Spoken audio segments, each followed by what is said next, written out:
जय हिंद प्यारे बच्चों, कैसे हैं आप सभी। उम्मीद करते हैं कि आप लोग सब अच्छे से होंगे और मन लगाकर पढ़ाई कर रहे होंगे। और कहीं ना कहीं प्यारे बच्चे आप अपने इंग्लिश क्लास का भी इंतजार कर रहे थे।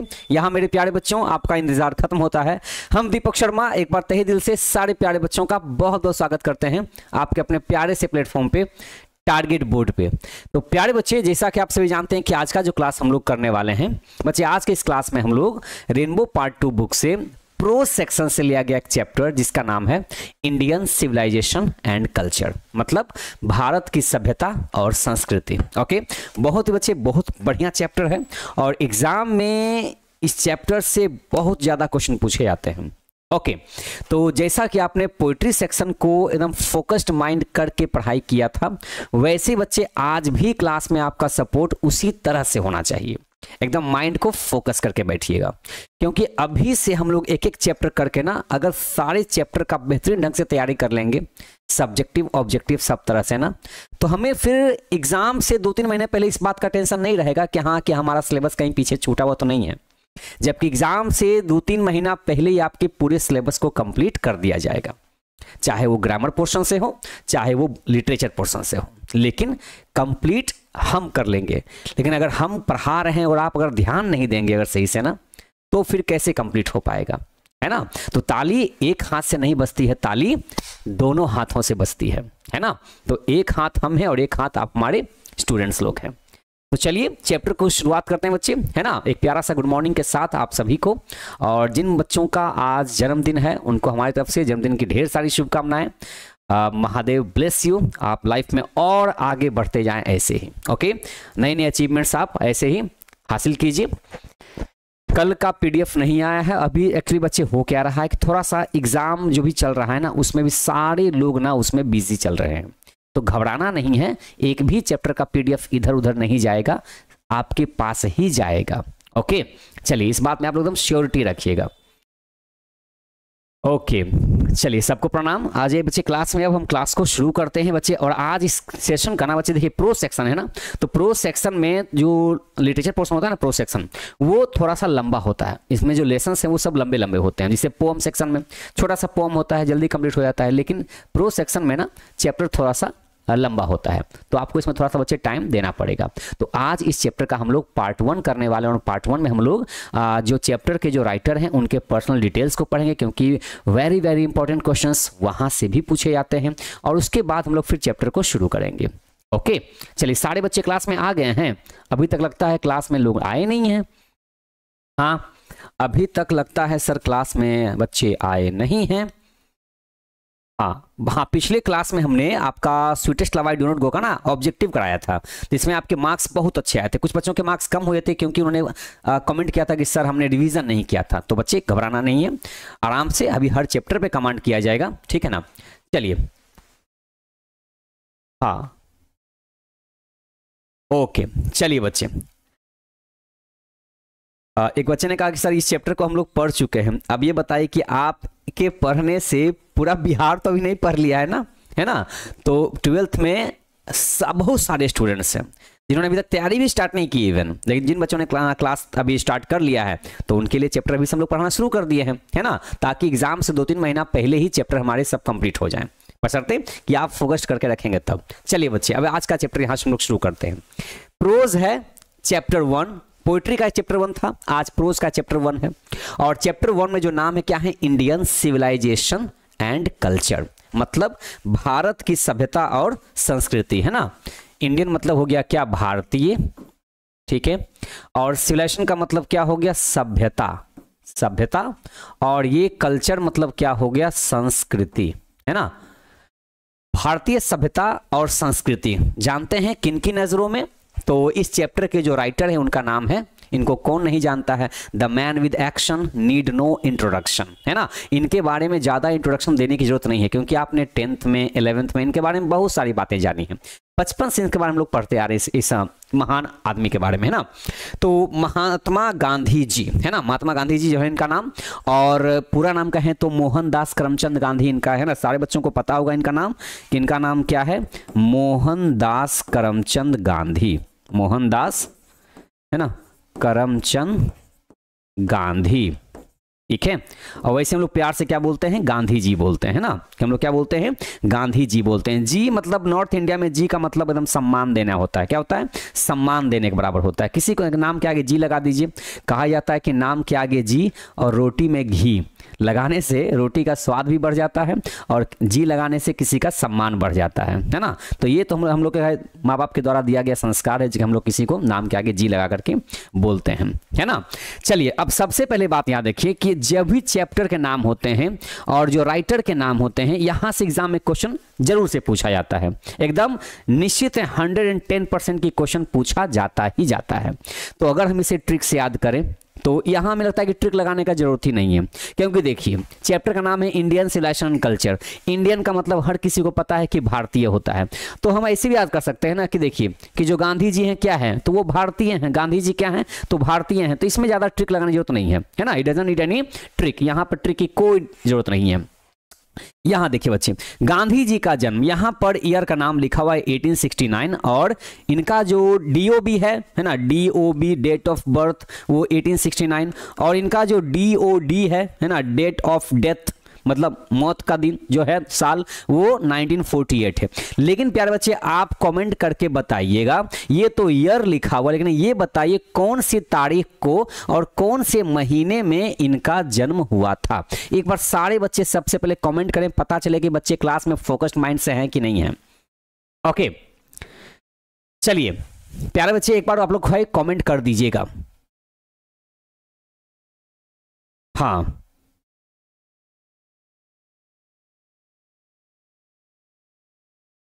चलिए बच्चे बताइएगा।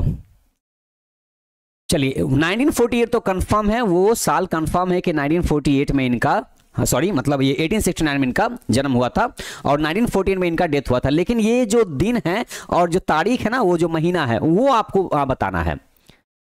और याद रखिएगा अगर आप नहीं बताएंगे तो गांधी जी का चैप्टर है, ये ध्यान रखिएगा, इन्होंने देश को आजाद कराने में बहुत ज्यादा मदद किया है।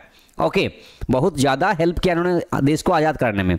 और इन्हीं का अगर आप डेट ऑफ डेथ या डेट ऑफ बर्थ याद नहीं रखिएगा तो सोचिए ऊपर से गांधी जी क्या कह रहे होंगे आपको, है ना, वही लाठी, ठीक है, इनकी वही लाठी आपको चला करके मारेंगे फिर वो। ऐसे तो अहिंसा है ना, अहिंसा में बिलीव करते हैं, लेकिन ये बड़ा बर्दाश्त नहीं होगा क्योंकि भाई इनका बहुत बड़ा कंट्रीब्यूशन रहा है, योगदान रहा है देश को आजाद कराने में, है ना। चलिए बहुत बढ़िया, सारे बच्चों ने एक बार कमेंट किया है तो इसके लिए एक क्लैपिंग तो होना चाहिए, क्योंकि आप लोगों को गांधी जी के बारे में बहुत कुछ बातें पता है और अभी तक आप लोगों को याद है। चलिए 2 अक्टूबर 1869, 2 अक्टूबर को इनका जन्म हुआ था और 30 जनवरी को इनकी डेथ हुई थी। चलिए बहुत बढ़िया, ऐसे बच्चे याद रखिएगा कि जो बातें किताब में दी होती है ना, जो बातें किताब में दी होती हैं, अगर बिहार बोर्ड को क्वेश्चन करना होगा ना तो बुक में जितनी बातें हैं उससे ही क्वेश्चन कर सकता है। आपके बुक में अगर 2 अक्टूबर लिखा हुआ नहीं है ना तो वो उसको पूछने का राइट्स नहीं है, वो नहीं पूछेगा, ठीक है ना। पूछने का राइट्स इतना होता है कि हाँ गांधी जी का जन्म कब हुआ, तो अगर ये वाला ऑप्शन दिया कि 1869 तो आप इस पर टिक आउट लगाइएगा। मतलब जितनी बातें बुक में है एग्जाम में उतने से ही क्वेश्चन करने का हक है और उतने से ही क्वेश्चन आता भी है। अब गांधी जी का इतिहास तो बहुत बड़ा इतिहास है, तो क्या अंदर से क्वेश्चन किया जाएगा? नहीं, वैसे क्वेश्चन एग्जाम में नहीं किए जाते हैं। जितनी बातें बुक में हैं उतनी ही बातें एग्जाम में पूछी जाती हैं, उससे ज्यादा नहीं पूछा जाता है, ठीक है। चलिए ओके, हाँ ऑल साउंड प्रॉब्लम तो नहीं चल रहा है ना अभी, अब तो सब कुछ ओके है, मेरी आवाज अब तक जा रही है साफ साफ।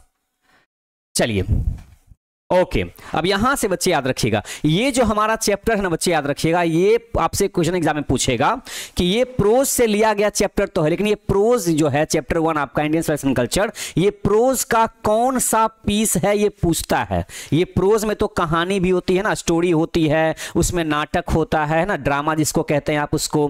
तो ये बताइए कि प्रोज में ये कौन सा पीस है। तो जब आपसे ये पूछा जाए ना तो आप कहेंगे क्या कि ये जो प्रोज का पीस है ना ये एक एस्से के फॉर्म में है। क्या कहिएगा, ये जो हमारा चैप्टर है इंडियन सिविलाइजेशन कल्चर, ये प्रोज का कौन सा पीस है, तो कहिएगा ये एक एस्से है, ये एक निबंध है। यहां से भी एग्जाम में क्वेश्चन पूछे जाते हैं। ओके चलिए अब बाकी बच्चे इनके बारे में हिस्ट्री तो बहुत कुछ है, लेकिन चूंकि जितनी बातें बुक में दी गई उतना हमको पढ़ना जरूरी है, क्योंकि एग्जाम में अगर क्वेश्चन पूछेगा तो यहीं से पूछना होगा, है ना। तो यहाँ देखिए बच्चे लिखा हुआ है, देखिए अब इनके बारे में थोड़ा सा पर्सनल डिटेल्स जानते हैं। क्या है पर्सनल डिटेल्स? कहते हैं ही मतलब कौन बाबू? ही का मतलब यहाँ पर महात्मा गांधी जी, उनके बारे में यहाँ पर उनके कुछ पर्सनल डिटेल्स आपको यहाँ पर शेयर किया गया। थोड़ा ध्यान से पढ़ते हैं। He was popularly known as Bapu. Popularly known का मतलब एकदम ये फेमस हैं, ये जाने जाते हैं, ये जाने जाते हैं मेनली कौन से नाम से? तो इनको बापू के नाम से भी पुकारा जाता है। ऐसे हम लोग कहते हैं गांधी जी, महात्मा गांधी, बट इनको बापू के नाम से भी कहा जाता है, या फादर ऑफ द नेशन मतलब राष्ट्रपिता, या इनको बापू के नाम से पुकारा जाता है। तो बापू के नाम से ऐसा कहा जाता है ना, बापू के नाम से ऐसा माना जाता है कि 6 जुलाई 1944 को बापू के नाम से इनको बुलाया गया था। किनके द्वारा? तो सुभाष चंद्र बोस जी के, नेताजी सुभाष चंद्र बोस जी के द्वारा इनको बुलाया गया था। ऐसे मान्यताएं बहुत थे, इनके पहले भी किसी और ने भी बापू इनको कहा है, ठीक है। बट बच्चे याद रखिएगा ये बुक में नहीं था, ये हमने बस एक्स्ट्रा आपको जानकारी दे दिया है कि ये बात किसने कही थी। बापू के नाम से इनको किसने पुकारा? तो वो अपने सुभाष चंद्र बोस जी ने कहा था, ठीक है, सुभाष चंद्र बोस जी ने कहा था। और the father of the nation, father of the nation का मतलब वही राष्ट्रपिता हो गया। क्या मतलब इसका हो गया बाबू? इसका मतलब हो गया राष्ट्रपिता, है ना। क्या कहेंगे इसको हम? राष्ट्रपिता कहेंगे। किनको? महात्मा गांधी को। तो महात्मा गांधी को बापू भी कहते हैं, और फादर ऑफ द नेशन मतलब राष्ट्रपिता से भी हम लोग इनको संबोधित करते हैं। He was, अब वापस आते हैं देखिए, तो he was more a spiritual leader than a politician। बच्चे इस बात का मतलब समझिएगा, बहुत अच्छी बात यहां पर लिखी गई है कि he was more a spiritual leader। देखिए लीडर का मतलब क्या होता है? एक नेता होता है ना, और स्पिरिचुअल का मतलब होता है आध्यात्मिक। क्या होता है? आध्यात्मिक होता है, ठीक है। आध्यात्मिक बोलने का मतलब a person who believes in his God, एक इंसान जिसको अपने गॉड पर, अपने धर्म पर विश्वास है। ओके मतलब वो नास्तिक नहीं है बल्कि वो आस्तिक है ना। क्या है वो थीस्ट है, मतलब जिसको गॉड में बिलीव करते हैं वो, ठीक है। तो गांधी जी एक नेता होने से कहीं ज्यादा, ठीक है, एक राजनेता होने से कहीं ज्यादा ये एक आध्यात्मिक नेता रह चुके हैं। मतलब ये ऐसा नहीं कि अपनी संस्कृति को नहीं मानते हैं, चाहे अपने पूर्वजों को नहीं मानते हैं, चाहे उनके द्वारा सिख को नहीं मानते हैं, चाहे कहीं अपने धर्म को नहीं मानते हैं, ये अपने गॉड को नहीं मानते हैं, ऐसे लीडर ये नहीं है। तो ये एक राजनेता होने से कहीं ज्यादा ये क्या है? ओके इससे कहीं ज्यादा ये क्या है? एक आध्यात्मिक लीडर है। मतलब इनकी जो सोच है ना वो अध्यात्म के साथ, गॉड के साथ जुड़ा हुआ है, ठीक है। ये इनका मतलब वो कहने का। ही सक्सेसफुली मतलब इन्होंने सफलतापूर्वक यूज किया था। मतलब क्या किया था? इस्तेमाल किया था। यूज का मतलब जानते हैं, इस्तेमाल करना होता है, प्रयोग करना होता है। तो इन्होंने सफलतापूर्वक प्रयोग किया था किस चीज को? तो पहली चीज क्या है? ट्रूथ, और दूसरी चीज क्या है? Non violence. नॉन वायलेंस बोलने का मतलब अहिंसा, हिंसा नहीं बल्कि अहिंसा। और ये ट्रूथ का मतलब क्या हो गया? सच। तो इन्होंने इन दो चीजों को बहुत ही सफलतापूर्वक, बहुत अच्छे ढंग से इसको चलाना सीखा था, इसको यूज करना सीखा था। तो ये जो दोनों है ना, सच और अहिंसा, सत्य और अहिंसा, ये क्या है दोनों बाबू? ये हो गया आपका सत्य और अहिंसा। अहिंसा बोलने का मतलब है ना, he doesn't believe in violence. इनको वायलेंस में, हिंसा में बिलीव बिल्कुल भी नहीं था। इवन यहां तक ये कहते थे अगर कोई एक गाल पे मार दे तो भाई दूसरा गाल ऐसे आगे कर दो, है ना, बाद में बेचारा थक जाएगा तो नहीं मारेगा, है ना। इनकी सोच ऐसी थी। ओके तो सत्य और अहिंसा नाम के दो एज द चीफ वेपन्स। बताइए यहां वेपन्स मतलब हो गया हथियार।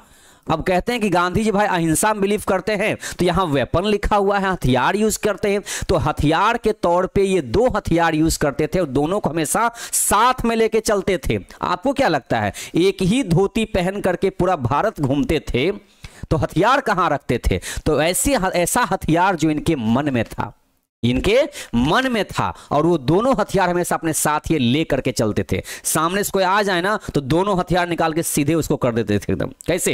एकदम निहाल के उसको कर देते थे। कैसे? तो सत्य और अहिंसा से। जो इनसे टकराता था सत्य और अहिंसा जैसे हथियार से उनका ये सामना करके उसको खत्म कर देते थे। ओके तो ये खून खराबा नहीं करते थे बल्कि बातों से, है ना, बातों से ही सामने वाले को ढेर कर देते थे।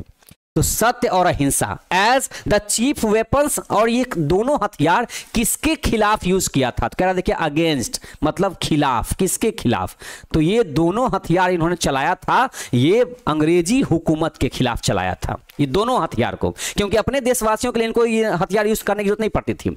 ये सत्य और अहिंसा नाम के जो दो हथियार हैं, इन्होंने क्या अंग्रेजों के, है ना, ब्रिटिश हुकूमत के खिलाफ इन्होंने चलाया था। ओके, इन इंडिया, भारत में, and help India gain independence, मतलब और भारत को मदद किया, भारत को मदद किया क्या लाने में? तो आजादी लाने में। क्या किया? आजादी दिलाने में गांधी जी ने भारत को क्या किया? मदद किया। इसका मतलब यहां साफ साफ निकल रहा है कि यह बात यहां नहीं लिखा गया है कि ओनली, है ना, only because of Gandhi ji India got independence. No, it never said that. ये कहीं भी ऐसा नहीं लिखा गया कि गांधी जी के चलते ही देश आजाद हुआ, ऐसा नहीं है। यहां देखिए गांधी जी ने खुद, यहां देखिए गांधी जी के बारे में यहां लिखा गया है कि इनकी मदद से भारत को आजादी मिली। मतलब और भी लोग हैं ऐसे, ऐसे और भी महान महान लोग हैं लिस्ट में जिनकी मदद से भारत को आजादी मिली है ना। नेताजी सुभाष चंद्र बोस हो गए, सरदार वल्लभ भाई पटेल हो गए, है ना, जवाहरलाल नेहरू जी हो गए, है ना, बहुत ऐसे लोग हैं जैसे चंद्रशेखर आजाद जी हो गए, है ना, बहुत ऐसे हैं जो हिस्ट्री में अभी भी कुछ बातें हैं, कुछ ऐसे हीरोज हम अपने हैं देश के जो दबे हुए हैं, है ना, जो दब गए हैं, जिनका इतिहास अभी तक शायद पढ़ाया नहीं गया, वो कहीं ना कहीं छिपे हुए हैं। एक ना एक दिन निकलेगा बाहर तो पता चलेगा कि और भी कितने लोग हैं। भगत सिंह, कैसे भूल सकते हैं इनको हम, है ना। तो ऐसे बहुत सारे यहाँ पर फ्रीडम फाइटर्स रहे हैं जिन्होंने भारत को आजादी दिलाने में, ना, आजादी दिलाने में हेल्प किया है, मदद किया है। ओके, लेकिन हम इस बात को भी नहीं कह सकते हैं, भूल सकते हैं कि गांधी जी का योगदान नहीं था। जो लोग ऐसा कहते हैं ना बच्चों कि गांधी जी ने तो कुछ नहीं किया, हाँ, मजबूरी का नाम महात्मा गांधी, मजबूरी का नाम महात्मा गांधी, जहां सुनो डायलॉग मुझसे निकाल देता है, मजबूरी का नाम तो महात्मा गांधी है। अरे कभी एक बार पढ़ के देखिएगा हिस्ट्री को, एक बार थोड़ा सा निकाल के टाइम, अभी नहीं एग्जाम के बाद, समझ गए, जब आपको टाइम मिलेगा तो, कि क्यों कहते हैं ऐसा कि मजबूरी का नाम महात्मा गांधी। इसके पीछे 10 रीजंस रह चुके हैं, 10 कारण रह चुके हैं। हाँ, ये बात है, गांधी जी के सामने ऐसे ऐसे अवसर आए थे, ऐसे जहां पर इनको मजबूरी दिखानी पड़ गई थी, ये था इनके साथ में, तभी तो मुंह से डायलॉग लोग निकालते हैं, मजबूरी का नाम महात्मा गांधी। लेकिन इसके पीछे का रीजन क्या था ना, ये कोई जल्दी जानना नहीं चाहता है। ओके ओके, चलिए बाकी देखिए बच्चे, एक एक वर्ड को यहां पर वर्ड मीनिंग के तौर पर अगर हम यहां पर लिखेंगे, पूरा बोर्ड ऐसे ही भर जाएगा, पूरा हौच पौच लगेगा पूरा आपको। लेकिन जहां पर जो वर्ड का इंपॉर्टेंस ज्यादा होता है उसको हम वहां पर हम हिंदी करके वहीं बता दिया करते हैं। तो आपको हम कह रहे हैं कि आप आदत लगाइए इंग्लिश में, लेकिन आप पढ़े हुए उसके पीछे, हिंदी के पीछे में। क्यों भाई, हिंदी पीछे इतना क्यों पढ़े हुए आप लोग हैं, है ना। बाकी देखिए आपको हम पूरा हिंदी करके बता देते हैं। तो जो बोल रहे हैं, जब आप जो दोबारा जब चैप्टर का रिवीजन कीजिएगा तो पक्का है कि साउंड भी वहां पर आएगा कि नहीं आएगा? बिल्कुल आएगा साउंड वहां पर, है कि नहीं है? चलिए, हाँ बिल्कुल है। बाबा भीमराव अम्बेडकर साहब भी हैं, है ना। चलिए, ऐसे बहुत लोग हैं जो कि आजादी दिलाने में भारत को मदद किए हैं। आगे देखिए बच्चे, आगे गांधी जी बारे में बातें क्या लिखी हुई हैं, देखिए। फ्रॉम 1915 टिल 1948, मतलब अपने लाइफ के, यहां देखिए 1915 से लेकर के 1948 तक, है ना, 1915 से 1948 का बीच का जो जीवन रहा ना, इन्होंने अपने जीवन को पूरी तरह से, किसने? गांधी जी ने कंप्लीटली, मतलब पूरी तरह से डोमिनेट कर दिया। डोमिनेट का मतलब क्या होता है? एकदम समर्पित कर देना होता है। क्या होता है? समर्पित कर दिया। किसके प्रति? अगर समर्पण की भावना है तो किसके प्रति? तो इंडियन पॉलिटिक्स, मतलब अपने आप को, भारतीय राजनीति जो है उसके प्रति अपना क्या किया? जीवन को समर्पित कर दिया, देश को और ज्यादा डेवलपमेंट की ओर ले जाने के लिए, बल्कि देश को बर्बाद करने के लिए नहीं। ओके, कोई भी नेता नहीं चाहते हैं कभी भी कि हमारा देश कभी भी डाउन हो, हमेशा डेवलपमेंट की ओर आगे वो बढ़े। तो इन्होंने 1945 से 1948, सोचिए, इतने बड़े दीवान के बेटे, है ना, अच्छे खासे रईस फैमिली से ताल्लुक रखते हुए भी इन्होंने सोचा कभी आपने कि इनके बारे में इतनी बातें कह देते हैं? ऐसा बंदा जो इतने राजघराने से बिलोंग करता है, इतना पैसा इनके पास था, फिर भी ये एक धोती पहन करके अपना जीवन बिता दिया। हाँ, चाहते तो सोच रहे हैं ना, उस जमाने में ये, है ना, साउथ अफ्रीका गए थे पढ़ाई करने, बताइए, वहां बैरिस्ट्री की पढ़ाई किया, वकालत की पढ़ाई इन्होंने किया। उस जमाने की बात जरा सोचिए। फिर भी सब कुछ को त्याग करके, सब कुछ को छोड़ करके आ गए अपने भारत में। 1915 से 48 तक अपना पूरा जीवन कंट्रीब्यूट कर दिया, योगदान दे दिया। खाली किसके लिए? तो भारतीय राजनीति के लिए, है ना। तो बहुत बड़ी बात है गांधी जी से सीखने वाली, है ना, कि एक पल में किसी भी चीज को छोड़ा जा सकता है ना। तो अगर आपका गोल है कि भाई हमको भारत को आजादी दिलाना है, तो उसके लिए इन्होंने देखिए पूरा जीवन समर्पित कर दिया भारतीय राजनीति के प्रति। लेकिन एक टाइम ऐसा आया, ही डाइड, इनकी मौत हो गई at the hands of a fanatic. Fanatic का मतलब होता है कट्टरपंथी। क्या होता है? एक कट्टरपंथ के हाथों, एक कट्टरपंथ के हाथों इनकी डेथ हो गई। मतलब गांधी जी वॉज एसेसिनेटेड, गांधी जी की हत्या कर दी गई, है ना। एक कट्टरपंथी के हाथों गांधी जी की हत्या कर दी गई थी 1948 में, है ना, नाथूराम गोडसे के द्वारा। हिज ऑटोबायोग्राफी, आगे कहा गया है कि इनका, किनका? तो गांधी जी का क्या? ऑटोबायोग्राफी। ऑटोबायोग्राफी का मतलब क्या होता है ना, जीवन परिचय होता है। किनका? जीवन परिचय होता है। मतलब मान लेते हैं कि अभी हम हैं, ठीक है, और हमको ना अपने जीवन के बारे में लिखना है, कि कोई और नहीं लिखेगा, मतलब हमें खुद ही अपने जीवन के बारे में लिखने का मन है। तो अगर हमने अपने बचपन से लेकर के अपना जवानी तक सब कुछ एक किताब में लिख दिया, तो इसका मतलब हमने अपने जीवन के बारे में खुद ही लिखा। तो ये क्या कहलाएगा? वो बुक क्या कहलाएगा? वो कहलाएगा मेरा ऑटोबायोग्राफी। ग्राफी नहीं, ग्राफी, ऑटोबायोग्राफी। और अगर मान लेते कल होके हम फेमस हो गए, आप लोगों की दुआ के बदौलत कल होके हम बहुत ज्यादा फेमस हो गए, तो किसी बंदे ने हमारे जीवन के बारे में कुछ लिखा, तो वो क्या कहलाएगा? वो कहलाएगा बायोग्राफी। वो क्या कहलाएगा? बायोग्राफी कहलाएगा। इसमें ऑटो लग गया। ऑटो मतलब क्या होता है? सेल्फ। ऑटो का मतलब होता है सेल्फ। सेल्फ का मतलब क्या होता है? खुद होता है। तो गांधी जी ने अपने जीवन पर एक किताब लिखी, इसका नाम क्या है? My experiments with truth. क्या है ये? माई एक्सपेरिमेंट, मतलब मेरा ये जो प्रयोग है। एक्सपेरिमेंट का मतलब क्या होता है? प्रयोग करना होता है। तो ये मेरा जो प्रयोग है किसके साथ, है ना, किसके साथ में? तो सच के साथ। मतलब इन्होंने दिखाया कि जिंदगी भर मैंने सच के साथ सपोर्ट रखा, बनाए रखा, और मैंने सच का प्रयोग इतना किया, है ना। तो जो जो बातें इन्होंने अपने बुक में लिखी होंगी वो आपको उसी बुक में पढ़ने को मिलेगी। Okay, and the numerous articles. Numerous का मतलब होता है मेनी। न्यूमेरस का मतलब क्या होता है? मेनी। मेनी मतलब बहुत। तो बहुत सारे इन्होंने आर्टिकल्स भी लिखे। आर्टिकल्स का मतलब क्या होता है? कुछ बातें होती है, पेपर में छपता है, उसी को आर्टिकल्स कहते हैं। तो छोटे छोटे कॉलम में छोटा छोटा जो ना पैराग्राफ टाइप का, उसको आर्टिकल कहते हैं। That he wrote for young India, मतलब यंग इंडिया नाम की एक पत्रिका छपती थी, ठीक है। यंग इंडिया नाम की एक पत्रिका छपती थी, जिसमें ये छोटे छोटे कॉलम में कुछ कुछ बातें देश के लिए, देश के हित में ही लिखा करते थे। ओके, एंड द स्पीचेस, और जितने भी भाषण ये देते थे, जो भाषण ये देते थे, जितने भी भाषण ये देते थे, डिलीवर का मतलब होता है देना, ठीक है। भाषण देने को बोलते हैं डिलीवर अ स्पीच कहते हैं। तो डिलीवर का मतलब क्या हो गया? देना। स्पीच का मतलब हो गया भाषण। ओके, तो जितने भी ये भाषण देते थे ऑन डिफरेंट ओकेजन्स, भिन्न भिन्न प्रकार के अवसरों पर। ओकेजन का मतलब क्या होता है? अवसर होता है, ठीक है। अवसर पर ये रिवील करता है, ये दर्शाता है। ये क्या दर्शाता है? ये बातें रिवील करती है, उनका भाषण ये दिखाता है, दर्शाता है कि not only as an original thinker, ये सिर्फ एक ओरिजिनल, है ना, एक ओरिजिनल सिर्फ थिंकर नहीं थे, विचारक नहीं थे, ओके, बल्कि also as a great master of chest. Chest का मतलब यहां क्या होता है? पवित्रता। मतलब ये बहुत बड़े पवित्रता के पुजारी थे। क्या थे? बहुत बड़े पवित्रता के क्या थे ये? तो ये पुजारी थे। मतलब इनको ना अध्यात्म में बिलीव था, गॉड में बिलीव था, और अपने आसपास ना चीजों को एकदम एज इट इज रखना चाहते थे। कोई उसमें भोग विलासता नहीं, कोई मिलावट नहीं, कुछ नहीं, एकदम एज इट इज, मतलब ओरिजिनल। तो ये इनका जो भी विचार रहा है सब ओरिजिनल रहा है, कोई मिलावटी उसमें नहीं बात है। और ये पवित्रता के पुजारी थे, आसपास ना एकदम पूरा सफाइयत में बिलीव करते थे। गांधी जी जब साबरमती आश्रम में अपना जीवन जब गुजार रहे थे ना अपनी पत्नी कस्तूरबा गांधी के साथ में, तो वहां पर और भी लोग रहते थे उस साबरमती आश्रम में, ठीक है। तो उस आश्रम में जो जो रहता था ना, उसका एक नियम था रहने का वहां पर। और नियम क्या था ना, कि जो इस साबरमती आश्रम में रहेगा यहां पर, तो यहां नियम यह है कि सप्ताह में एक बार उसको लैट्रिन साफ करना पड़ेगा।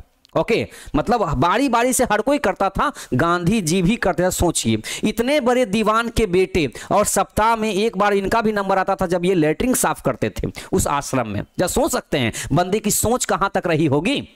हाँ, इनको कहते हैं अध्यात्म के साथ जुड़ करके रहना, है ना। ढोंगीपन इनके अंदर में नहीं था, ये ढोंगपन इनके अंदर में नहीं था, जैसे थे वैसे दिखाते थे ये, एज इट इज एकदम।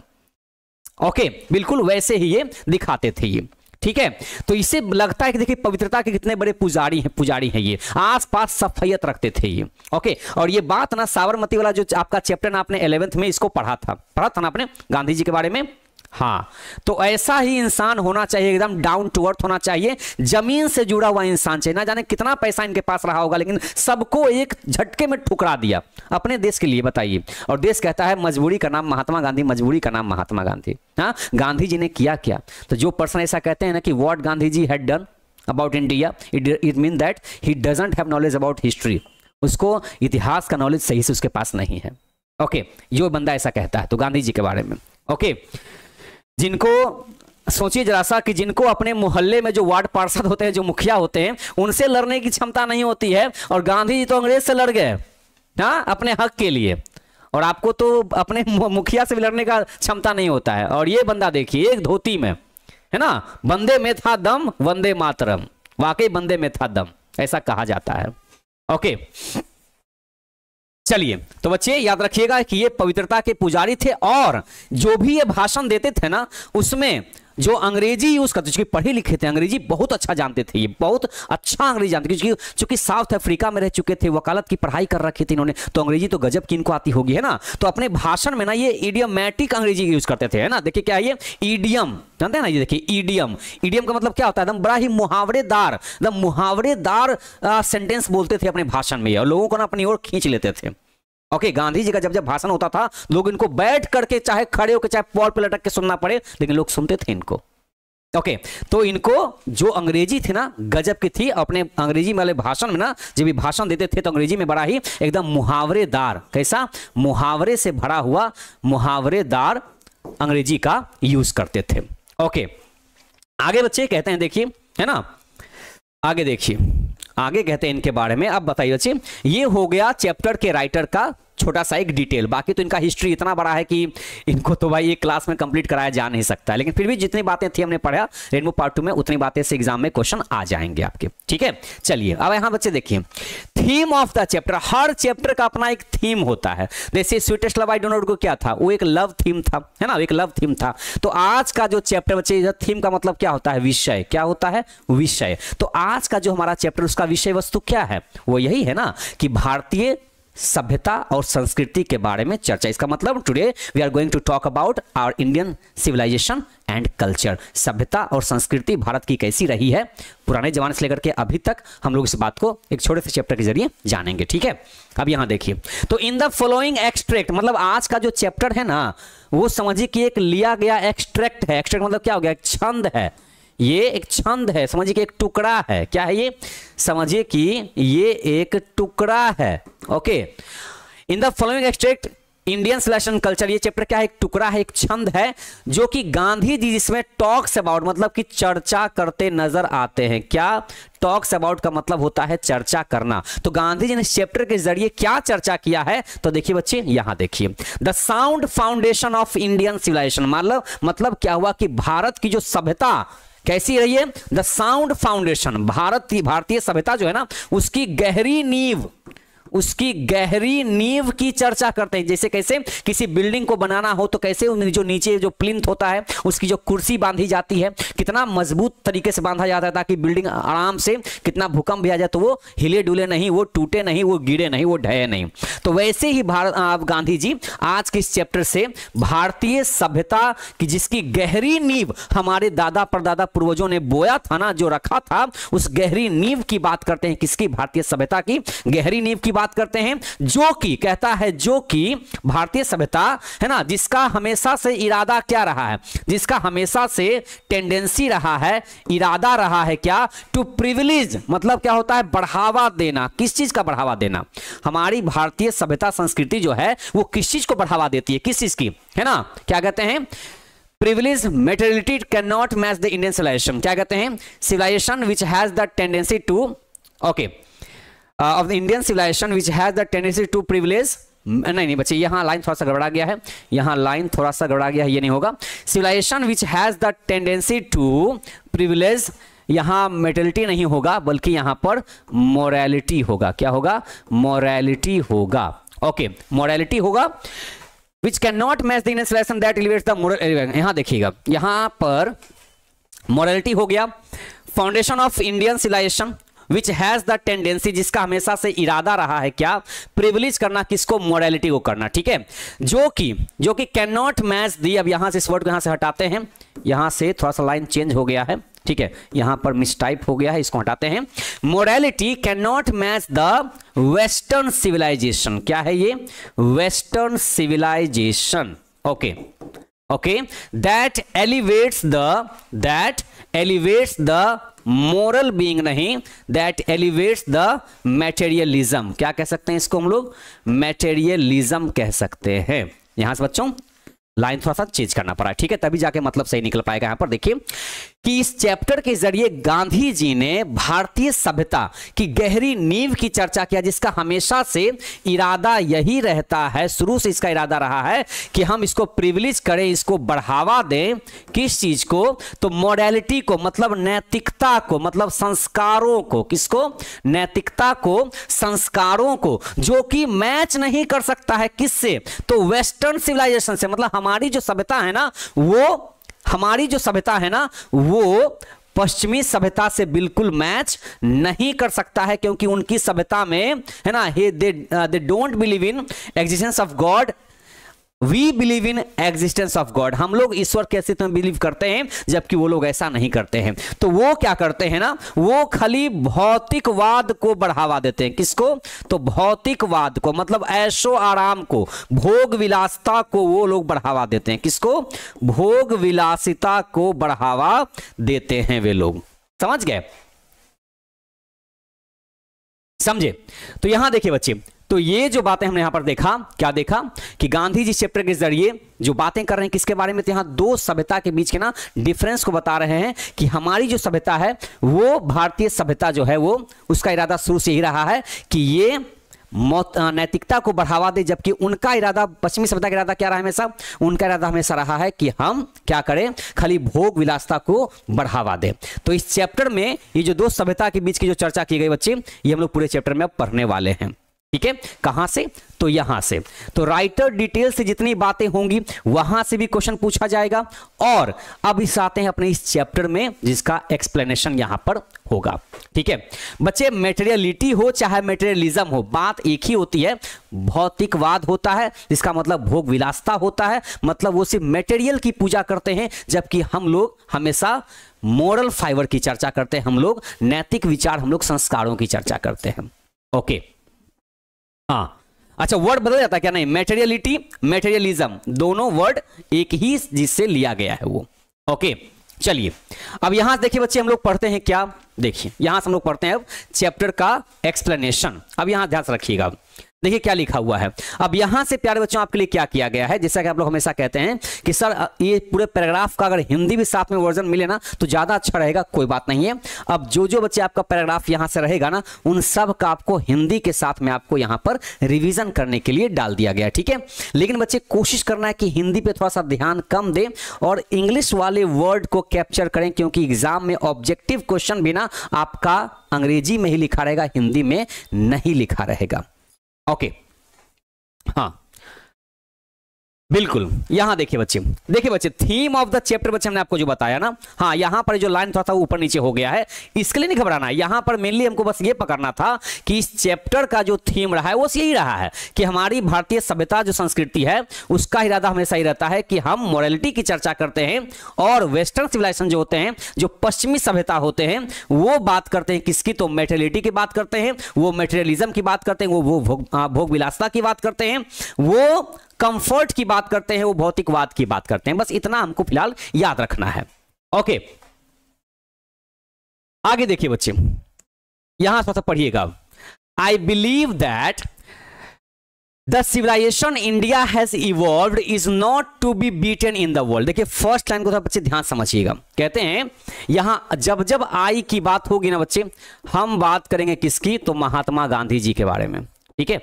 ये आई जो है यहां पर स्टैंड फॉर करता है किनसे, तो महात्मा गांधी जी के बारे में। ये बात महात्मा गांधी जी खुद ही लिखे हैं, और वो कह रहे हैं कि आई बिलीव दैट, मतलब मेरा मानना यह है कि the civilization of India has evolved is not to be beaten, okay.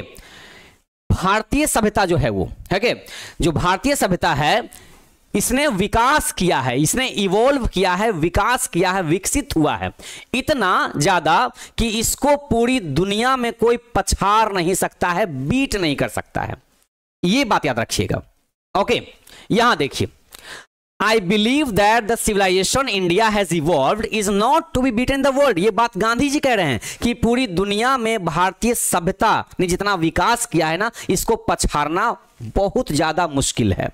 Okay, nothing can equal the seeds sown by our ancestors. Okay, एक लाइन और सुनिएगा, नथिंग कैन इक्वल, ऐसा कोई भी दुनिया में ऐसा नहीं है ओके जो हमारी बराबरी कर सकता है, उस बीज की बराबरी कर सकता है जिस बीज को हमारे एंसेस्टर्स मतलब हमारे पूर्वजों ने जो बोया है इस भारत में।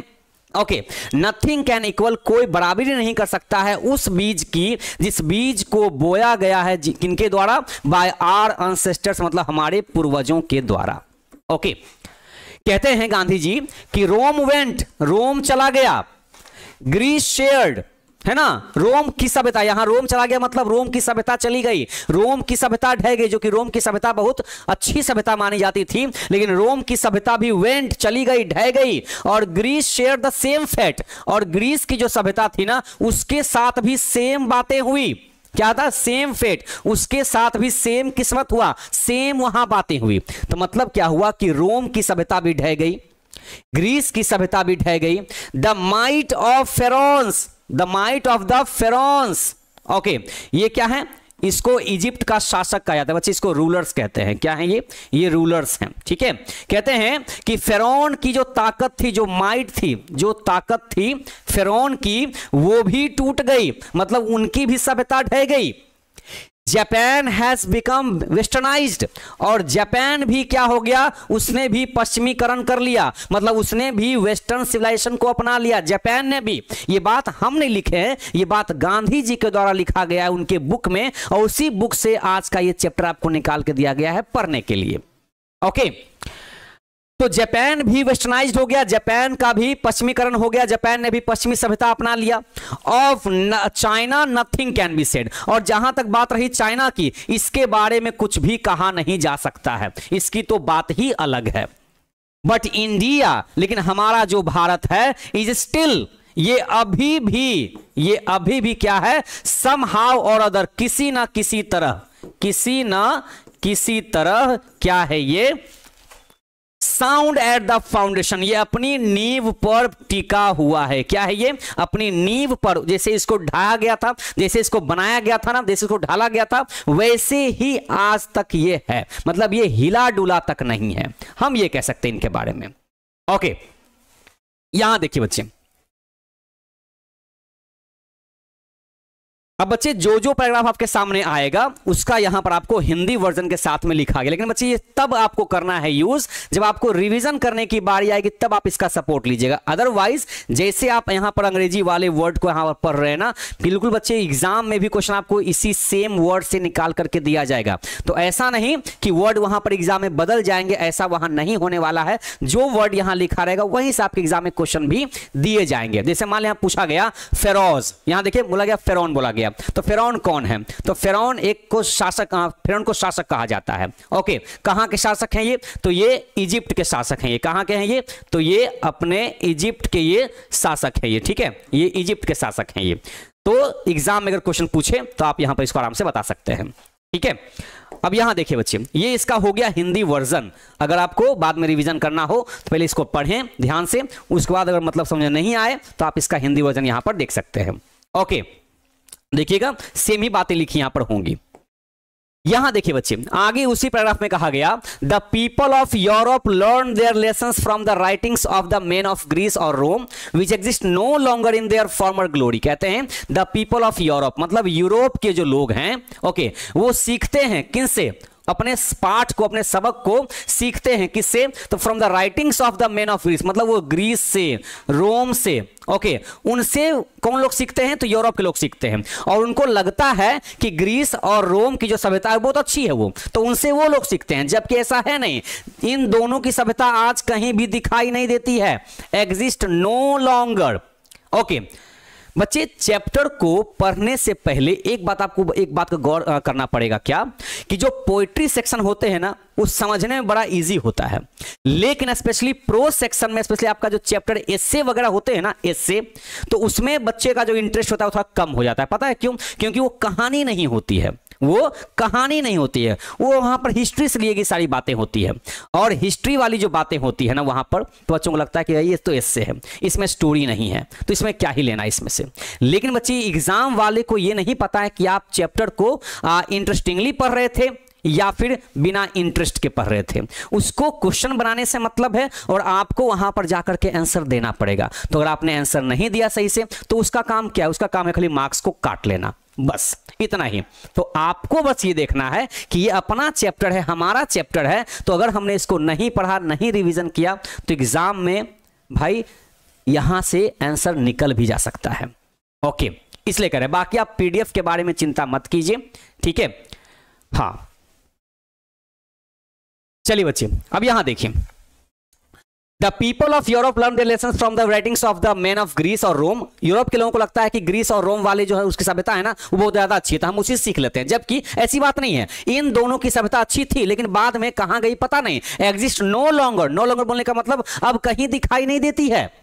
इन देयर फॉर्मर ग्लोरी, जिनकी इससे पहले वाली जो इनकी शान थी ना, इनकी पहले जो खूबसूरती, जो पहले इनकी जो शान थी, फॉर्मर का मतलब होता है पहले, तो जैसे पहले इनकी शान थी ना बाद में इनकी शान ढह गई। Okay, in trying to learn from them, और इनसे, इन दोनों से सीखने के चक्कर में यूरोप वाले को क्या हो गया?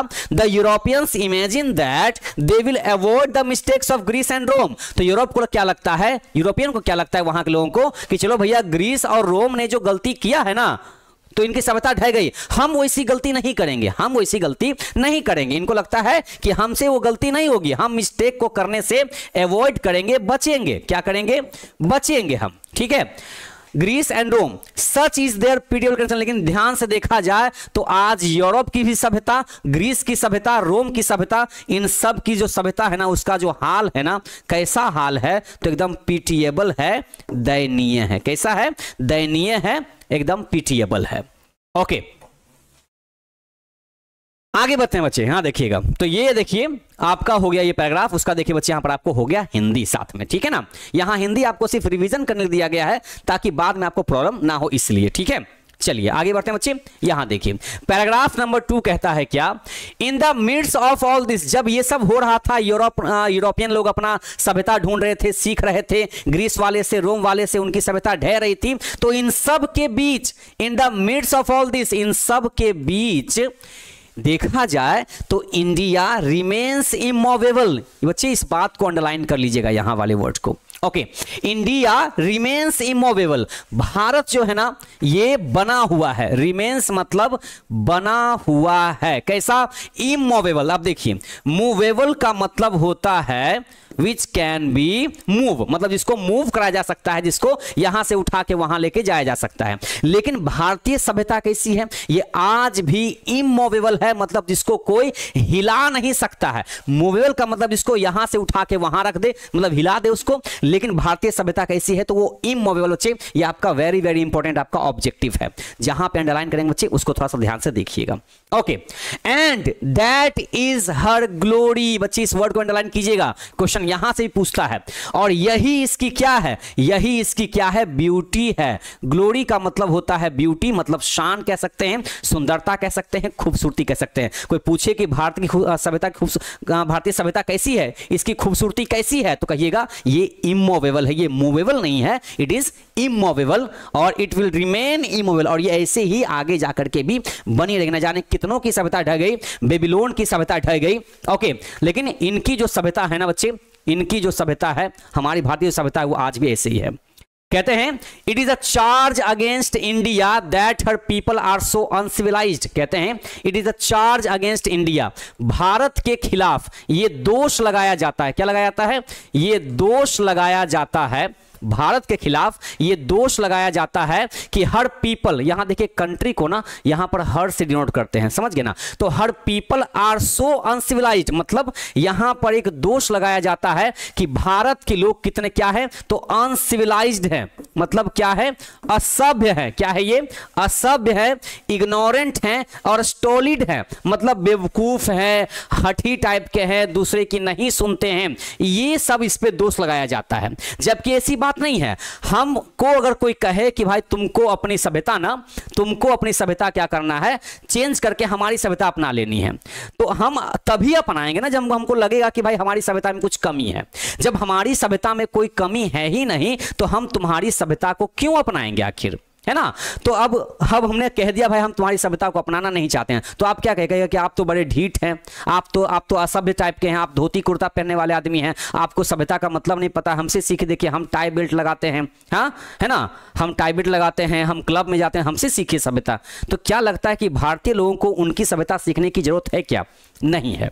Okay, ignorant and stolid, that is not possible to induce them to adopt any changes। क्या कहते हैं कि यहाँ के लोगों के बारे में ये दोष लगाया जाता है, ये चार्ज लगाया जाता है कि यहाँ के लोग क्या है, असभ्य हैं, गवार हैं, ढीठ हैं, और इट इज नॉट पॉसिबल, और ये संभव नहीं है यहाँ पर कि इनको लुभा लिया जाए, इनको इंड्यूस कर लिया जाए, इनको लुभा लिया जाए, them to adapt any changes. मतलब यहाँ के लोग इतने ढीठ है ना, चलो भैया ढीठ ही सही, लेकिन हम तुम्हारे कुछ भी चीजों को हम एक्सेप्ट नहीं करेंगे, है ना, हम बदलाव को एक्सेप्ट नहीं करेंगे, हमारी सभ्यता जैसी है वैसी है, हम कोई भी बदलाव को एडॉप्ट नहीं करेंगे, हम तुम्हारी सभ्यता को गोद नहीं लेंगे।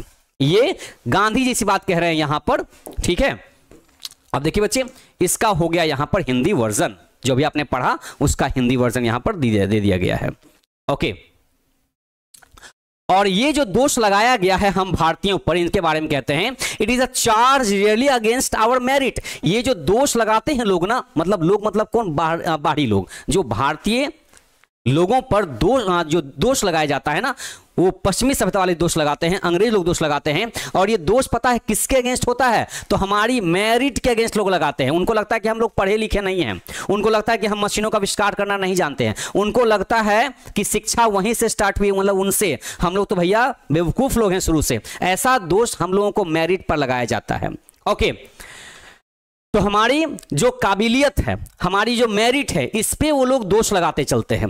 what we have tested and found true on the anvil of the जो दो बार लिखा गया है, anvil of the experience, मतलब हमने जहां तक अनुभव किया है, मतलब हमारे दादा परदादा पूर्वजों ने जो अनुभव किया है शुरू से कि हमको we don't need this types of things, we don't need too much machinery, हम लोग को बहुत ज्यादा मशीनरी चीजों का यूज करने का जरूरत नहीं है। तो हमारा जो अनुभव रहा है कि नहीं भैया, हमको एक हल से काम चल जाता है, हम लोग खेत में हल चला करके अपना अनाज उपजा लेते हैं, हम लोग झोपड़ी में खुश हैं, ठीक है, हम लोग को गाँव की ताजा हवा मिल जाती है, इतना काफी है, संतुष्ट है, हम खुश हैं। तो ये सब बातें है ना, हमारे क्या है ये, है ना, हमने इन सब बातों को कैसे देखा है, तो वॉट वी हैव टेस्टेड, हमने जो जांचा है, परखा है, जो हमारे पास एक्सपीरियंस रहा है शुरू से, हमारी इतनी हिम्मत नहीं है, वी डेयर नॉट, डेयर का मतलब क्या होता है बच्चे, हिम्मत होता है, तो हमारी इतनी हिम्मत नहीं है ना, कि हम उसमें कोई बदलाव ला पाए, क्योंकि हमारे दादा परदादा भी बदलाव लाना नहीं चाहते थे। वो लोग असली ट्रू होम रूल का मजा लेते थे, अपने गांव में, अपने कस्बे में रहते थे, खेती बाड़ी करते थे, अनाज उपजाते थे, वही खाते थे, तो इतनी चीजें काफी थी जीवन जीने के लिए। तो जब उनकी हिम्मत नहीं, तो हमारी हिम्मत कैसे हो जाएगी कुछ भी बदलाव लाने की।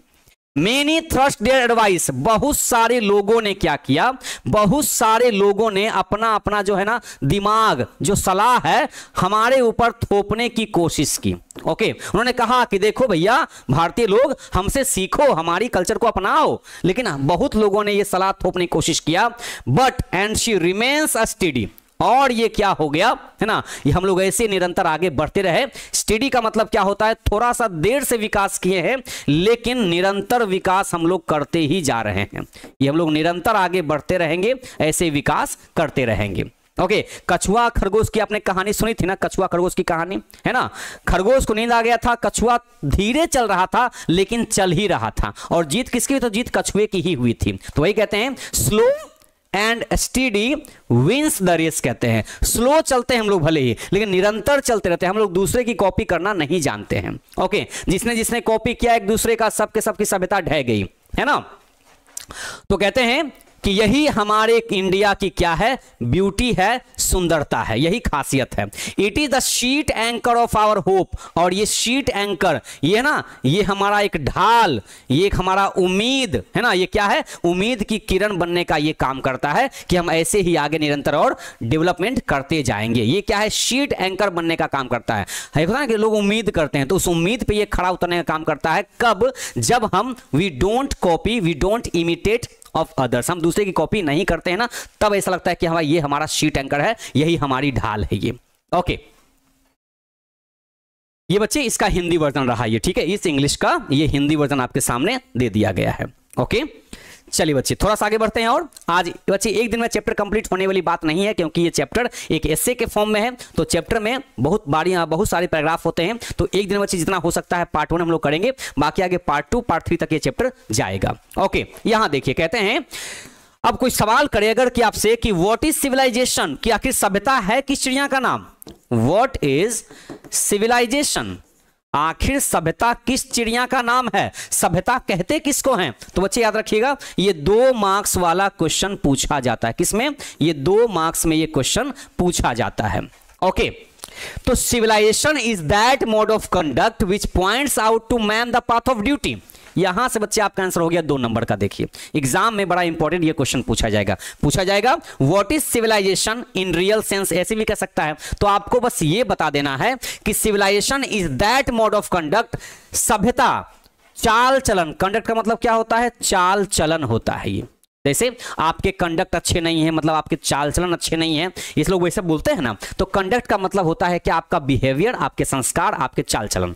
तो कहते हैं कि सभ्यता वो चाल चलन की एक प्रक्रिया है, चाल चलन की एक वो पद्धति है, एक वो प्रक्रिया है विच पॉइंट्स आउट, जो इंसान को दर्शाता है, कहां, जो इंसान को दिखाता है, दर्शाता है क्या, द पाथ, वो रास्ता दिखाता है, और रास्ता कहां तक जाएगा, तो वो उसकी ड्यूटी तक जाएगा, वो उसके कर्तव्य के रास्ते पर उसको चलना सिखाता है। मतलब अगर कोई ये कहे ना हमसे कि क्या कोई पढ़ा लिखा इंसान सभ्य हो सकता है क्या, या कोई अनपढ़ इंसान सभ्य नहीं हो सकता है क्या, तो यहां पर हम यही कहेंगे कि सभ्यता का मतलब है ना, सभ्यता का मतलब पढ़ा लिखा होना जरूरी नहीं होता है, डिग्री लेना जरूरी नहीं होता है। सभ्यता का मतलब क्या होता है कि आपका जो आपको काम दिया गया है, आप चाहे 8वां पास है, 5वां पास है, आप इलिटरेट हैं, आप अंगूठा छाप हैं, आपने कभी स्कूल ज्वाइन नहीं किया, कभी बुक्स को नहीं देखा, लेकिन आपको जो ड्यूटी दिया गया, मान लेते हैं नाली साफ करने का, तो अगर आप ईमानदारी से, being honest, if you are cleaning the drainage, आप उस नाली को अगर सही तरीके से साफ कर दे रहे हैं ना,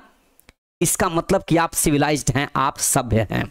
तो यहां सभ्यता का मतलब यहां पर लिटरेसी से नहीं, शिक्षा का मतलब नहीं, शिक्षा तो आपको और ज्यादा मजबूत करती है, लेकिन आपका जो काम है, दुनिया में ऐसे बहुत लोग ऐसे आदमी हैं जो पढ़े लिखे नहीं हैं, लेकिन दुकान चला रहे हैं, कहीं पर किसी ऑफिस में वो चपरासी का जॉब कर रहे हैं, कुछ भी कर रहे हैं, लेकिन अगर ईमानदारी से कर रहे हैं ना, अपने ड्यूटी को समझते हुए उसी रास्ते पर चल रहे हैं, रास्ते से डिप्राइव नहीं हो रही है, भटक नहीं रहे हैं ना, इसका मतलब उसमें सभ्यता नाम की चीज है, इसका मतलब वो इंसान सिविलाइज्ड है। तो हम सभ्य इंसान किसको कहेंगे, जो अपने ड्यूटी के पथ पर हमेशा चलता रहे, अपनी ड्यूटी को समझे, अपने धर्म को समझे और अपना काम अच्छे से करते रहे, उसको कहेंगे सभ्यता हम। ओके, उसको कहेंगे हम सभ्य इंसान कहेंगे। ठीक है, अब जिसको ड्यूटी दिया गया, तुमको ये ड्यूटी करना है, तुमको ये तुम्हारा कर्तव्य है, और वो अपने कर्तव्य से ना डिप्राइव हो जा रहा है, वो अलग हट जा रहा है, टारगेट से भटक जा रहा है, तो इंसान, इसका मतलब क्या, वो भले ही बहुत ज्यादा डिग्री ले लिया है, बीटेक एमटेक कर लिया, बट उसके पास अगर ये सेंस नहीं है कि how to do my duty, okay, है ना, विद ऑनेस्टी और विद डिसऑनेस्टी, ईमानदारी से करें कि बेईमानी से करें, तो इसका मतलब अगर बेईमानी से कर रहा है, इसका मतलब उसमें सभ्यता नाम की चीज नहीं है। लेकिन एक जो नाली साफ करने वाला है, वो अपने टाइम पर आता है, नाली साफ करके जाता है, ईमानदारी से करता है, काम चोरी नहीं करता, it mean that yes I can say yes he is a civilized person, वो एक सभ्य इंसान है, हम ये कह सकते हैं। ओके, समझे बच्चे। तो ये देखिए, कहते हैं कि performance of duty and observance of morality are convertible terms. Okay, performance of duty, अब ये देखिए, किसी को ड्यूटी दे दिया गया है, तो उसको भाई दिया गया परफॉर्म करने के लिए, मतलब उस ड्यूटी को चलाने के लिए, उस ड्यूटी को है ना आगे बढ़ाने के लिए, कर्तव्य को। And observance of morality are convertible terms, ये क्या है ना, ये दोनों अलग बातें हैं, सुनिएगा। ड्यूटी दिया गया परफॉर्म करने के लिए, लेकिन उसमें मोरालिटी नाम की चीज है ही नहीं। ड्यूटी कर रहा है लेकिन नैतिकता नहीं है, ड्यूटी पे बैठ गया, चलो भैया मान लेते हैं कि रेलवे स्टेशन पे है, टिकट काटने का उसका ड्यूटी है, ठीक है, उसका ड्यूटी क्या है, टिकट काटने का है। अब वहां को गया तो उससे वो बेरुखी से पेश आ रहा है। हाँ, मान लेते हैं आपका ड्यूटी दिया गया, तो आपको ड्यूटी को क्या करना है, परफॉर्म करना है, आपको ड्यूटी निभाना है। लेकिन निभाना कैसे है, तो वो मोरालिटी के साथ में, वो नैतिक विचारों के साथ में, अनैतिकता के साथ में नहीं। तो गांधी जी ने एक बात कही है ना, आगे जाके आपको लाइन मिलेगा पढ़ने को, कि power should be used only for moral purpose. If you are being given power to do your duty, it doesn't mean that, इसका मतलब ये नहीं है you can do anything. No, if you have to perform your duty, you have to perform your duty with your honesty, with sincerity, with moral fibre, with morality. आपको नैतिक विचार के साथ उस ड्यूटी को परफॉर्म करना है। तो ये दोनों बातें यहां पर परिवर्तन देखा जा सकता है, दोनों बातों में बदलाव देखा जा सकता है। Okay, to observe morality is to attain mastery over our minds and our passions. कहते हैं अगर आप कोई भी दुनिया का काम कर रहे हैं, अगर आपके अंदर वो मोरालिटी है, आपके अंदर वो नैतिक विचार हैं, मतलब आपके जो है ना संस्कार हैं उस काम में दिख रहे हैं, तो संस्कार है ना, विचार आएगा, विचार से संस्कार आएगा, संस्कार से अच्छा व्यापार होता है, ऐसा कहा जाता है, ठीक है ना। तो ये जिसके अंदर में नैतिक विचार होंगे, जो नैतिक विचार को ऑब्जर्व करता है, फॉलो करता है, मानता है, ठीक है, जो मानता है नैतिक विचारों को अपने अंदर में, मतलब अच्छे संस्कार को लेके चलता है, उसका मतलब क्या है, to attain mastery over our minds. जिसके अंदर में नैतिक विचार होते हैं ना, वो अपने मस्तिष्क पर, अपने दिमाग पर ना काबू कर सकता है। लेकिन जिसके पास अच्छे चाल चलन नहीं है, अच्छा बिहेवियर नहीं है ना, तो समझ जाइए यहां पर कि वो अपने दिमाग पर काबू नहीं कर पाएगा, और वो क्या हो जाएगा, ही विल बिकम अनब्राइडल्ड, मतलब वो बेलगाम हो जाएगा। और जब इंसान की इच्छाएं जब बेलगाम होती हैं, तो आपको पता है कि इंसान लालची हो जाता है, और लालच में क्या होता है, इंसान की क्या हो सकती है, तो मौत भी हो सकती है। ओके, तो ये अपने दिमाग पर और ये अपने पैशंस पर कंट्रोल करने की क्षमता वही लोग रखते हैं, the person who goes with morality, जो नैतिक विचार के साथ जाते हैं। ओके, सो डूइंग, और ऐसा करते हुए, सो डूइंग, ऐसा करते हुए, वी नो आवरसेल्व्स, हम लोग अपने खुद को जान पाते हैं कि भैया हम किस तरह के इंसान हैं, हम अच्छे इंसान हैं या फिर बुरे इंसान हैं। ये बात कैसे पता चलेगी, जब लोग हमसे खुश होंगे तब ना। अब हमको ड्यूटी दिया गया, ठीक है, और हम जाकर के हर जगह क्या कर रहे हैं, टेबल के नीचे से पैसा खींच रहे हैं उसका, हाँ इतना पहुंचा दीजिए तब आपका काम कर देंगे। तो लोग हमारे हमको क्या करेगा, लोग गालियां हमको देंगे, आखिर क्या करेंगे, लोग गालियां देंगे हमको, है ना, अच्छा तो नहीं कहेंगे। तो ये कहते हैं कि अगर हम ऐसा करते हैं, मोरालिटी के साथ चलते हैं, तो ऐसा करते हुए वी नो आवरसेल्व्स, हम खुद को जान पाते हैं। और जो इंसान खुद को जान गया, मतलब पूरी दुनिया को वो जान जाएगा। ओके बच्चे, 40-50 वर्ड में ही सब्जेक्टिव आंसर आपको देना होता है, 40 से 50 वर्ड। अब जिसमें आंसर मान लिए थोड़ा सा बढ़ाना है, तो आप उसमें एक लाइन और बढ़ा सकते हैं, है ना। चलिए यहां देखिए, यहां गुजराती लोगों के बारे में एक लाइन चर्चा किया गया है। देखिए, द गुजराती इक्विवेलेंट, मतलब गुजराती लोग जो होते हैं ना, वो मानते हैं किसको, इक्विवेलेंट मानते हैं, मतलब क्या मानते हैं, फॉर सिविलाइजेशन। उनके लिए सभ्यता का मतलब क्या है, गुजराती लोगों के लिए सभ्यता का मतलब क्या है, मींस का हो गया मतलब, गुजराती लोगों के लिए सभ्यता का मतलब क्या है। कोई पूछे गुजराती से क्या आपके लिए सभ्यता का मतलब क्या है, तो कहेंगे बस good conduct. No matter how many degrees you have, आपके पास कितनी डिग्रियां हैं, doesn't matter. If you have good conduct, if you have good conduct, आपके अच्छे चाल चलन है, it mean that yes you are civilized. देखिए गुजराती लोगों की भाषा में कहें तो गुड कंडक्ट का मतलब होता है क्या, सिविलाइजेशन, मतलब सभ्यता। अगर आपके अंदर अच्छे विचार नहीं है, आपका चाल चलन अच्छा नहीं है, इट मीन्स दैट आप कितने पढ़े लिखे हैं, how much you are literate, doesn't matter. If you don't have good conduct, it means that yes you are uncivilized, or if you have good conduct, it means that yes you are civilized person. Okay तो बच्चे question पूछेगा तो आप यहां से इसका answer दे सकते हैं। आप चाहें तो इस लाइन को बढ़ा के इसमें जोड़ सकते हैं, काफी है इतना करने के लिए। ओके तो बच्चे इस पैराग्राफ का आपका यहां पर हो गया इसका हिंदी मतलब। ओके तो आज हमने बच्चे चर्चा किया गांधी जी के पर्सनल डिटेल्स को लेकर के, और आज हमने 3 पैराग्राफ को यहां पर कंप्लीट किया है। कितना बच्चे पैराग्राफ, आज हमने यहां पर 3 पैराग्राफ को कंप्लीट कर लिया। अच्छे बच्चे टोटल इसमें लगता है कि 24 पैराग्राफ है, तो आज हमने राइटर डिटेल जो कि बहुत ज्यादा इंपॉर्टेंट था, और 3 पैराग्राफ आज हमने कंप्लीट कर लिया। बाकी बातें हम लोग आगे चैप्टर में जानेंगे, ठीक है। ये बच्चे चैप्टर, पहला चैप्टर ही इतना लंबा है कि कम से कम 3 से 4 दिन में आपका चैप्टर कंप्लीट होगा। अब जल्दबाजी के चक्कर में ऐसा नहीं कि हम एक ही दिन में चाहे 2 दिन में चैप्टर कंप्लीट कर दें, तो फिर दिक्कत हो जाएगी।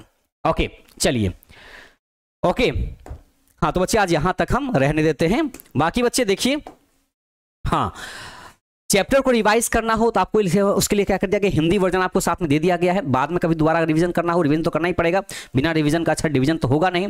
तो आपको रिवीजन करने के लिए सारे पैराग्राफ का हिंदी वर्जन, जितने भी आपका प्रो सेक्शन का रहेगा उन सब का हिंदी वर्जन साथ में दिया जाएगा। लेकिन बच्चे पोम सेक्शन में हिंदी का जरूरत नहीं पड़ता है। पोम सेक्शन, पोम तो छोटा छोटा चीज होता है, उसको तो क्लास में लोग हिंदी करके बता ही देते हैं, है ना। तो मेनली आपको फोकस करना है ऑब्जेक्टिव क्वेश्चंस पे, समझ गए। आपको फोकस करना है ऑब्जेक्टिव क्वेश्चन पे सबसे ज्यादा, क्योंकि अगर एग्जाम में ऑब्जेक्टिव अच्छा जाएगा ना तो सब्जेक्टिव भी आपका अच्छा बनेगा। ओके, अभी आप नए आप 12th में आए हैं तो आपको बहुत सारा दिमाग में बहुत तरह की बातें आ रही होंगी। लेकिन बच्चे यकीन मानिए ऐसा ही सेम पिछले साल भी हो रहा था, लेकिन 1-2 महीना तक ऐसे करते करते बच्चे समझ गए थे कि हमने जो क्लास स्टार्ट किया है अब इसको आराम से हम आगे लेके जा सकते हैं, आराम से पढ़ सकते हैं, नंबर भी अच्छा खासा ला सकते हैं। ओके चलिए तो बच्चे मिलते हैं आपको हम कल क्लास में। और हाँ, कल का पीडीएफ नहीं गया है तो हमने आपको रीजन बताया कि अभी एग्जाम का जो प्रोसेस चल रहा है ना, अभी 10th वाले पर थोड़ा ध्यान दिया जा रहा है, क्योंकि 12th का एग्जाम तो खत्म हो गया है, तो 10th वाले पर भी ज़्यादा फोकस किया जा रहा है, समझ गए ना। यहाँ जैसे एग्जाम खत्म हो जाते हैं बच्चे, हर दिन आपको आपका पैनल पीडीएफ के साथ साथ आपका नोट्स भी जाएगा। इसलिए हम लोग बहुत ज़्यादा मेहनत कर रहे हैं नोट्स बनाने के पीछे में। ओके चलिए प्यारे बच्चे, लेकिन आपको नोट्स मिलेगा ही मिलेगा, ठीक है, ताकि आप लोग A4 साइज का नोट्स लें और वहां से आप लोग उसका प्रिंट आउट भी करा सकें। ठीक है बच्चे, मिलते हैं आपको हम कल की क्लास में। तब तक के लिए आप हंसते रहिए, मुस्कुराते रहिए और चैप्टर का रिवीजन जरूर से करते रहिए। तब तक के लिए जय हिंद।